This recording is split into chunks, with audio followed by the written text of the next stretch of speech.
اعوذ باللہ من الشیطان الرجیم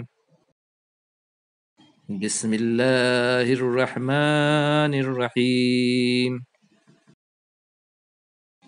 سورہ بقرہ آیت نمبر 229 سے 230 پارہ 2۔ الطلاق مرتان، طلاق صرف 2 بار ہے۔ فَإِمْسَاكٌ بِمَعْرُوفٍ أَوْ تَسْرِيحٌ بِإِحْسَانٍ، تو روک لینا ہے دستور کے مطابق یا رخصت کر دینا ہے حسن سلوک کے ساتھ، بھلائی کے ساتھ، نیکی کے ساتھ۔ وَلَا يَحِلُّ لَكُمْ أَن تَأْخُذُوا مِمَّا آتَيْتُمُوهُنَّ شَيْئًا، اور نہیں جائز تمہارے لیے کہ تم واپس لے لو جو تم نے ان کو دیا ہے کچھ بھی۔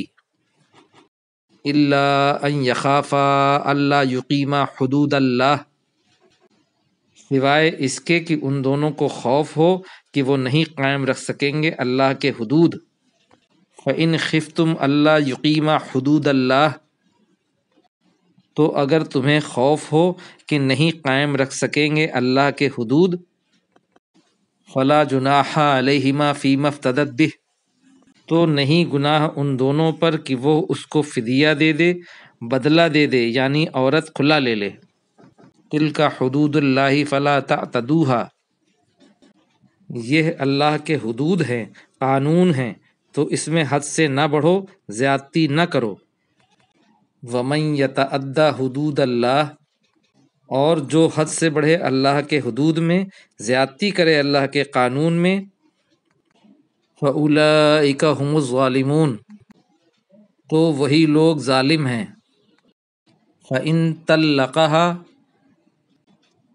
پھر اگر شوہر 2 طلاقوں کے بعد تیسری طلاق دے دے، فَلَا تَحِلُّ لَهُ مِن بَعْدُ، تو نہیں جائز اس کے لیے وہ عورت اس کے بعد، حَتَّى تَنْكِحَ زَوْجًا غَيْرَهُ، حتیٰ کہ وہ اس کے علاوہ کسی دوسرے خاوند سے نکاح نہ کر لے۔ فَإِن طَلَّقَهَا، تو اگر دوسرا خاوند بھی طلاق دے دے، فَلَا جُنَاحَ عَلَيْهِمَا، تو کوئی گناہ نہیں ان دونوں پر، أَن يَتَرَاجَعَا، کہ وہ عورت اور پہلا خاوند پھر ایک دوسرے کی طرف رجوع کر لیں۔ إِن ظَنَّا أَن يُقِيمَا حُدُودَ اللَّهِ، بشرطے کہ وہ خیال کریں کہ قائم رکھ سکیں گے اللہ کے حدود۔ وَتِلْكَ حُدُودُ اللَّهِ يُبَيِّنُهَا لِقَوْمٍ يَعْلَمُونَ، اور یہ اللہ کے حدود ہیں، یہ اللہ کے قانون ہیں، بیان کرتا ہے اس قوم کے لیے جو علم رکھتی ہے۔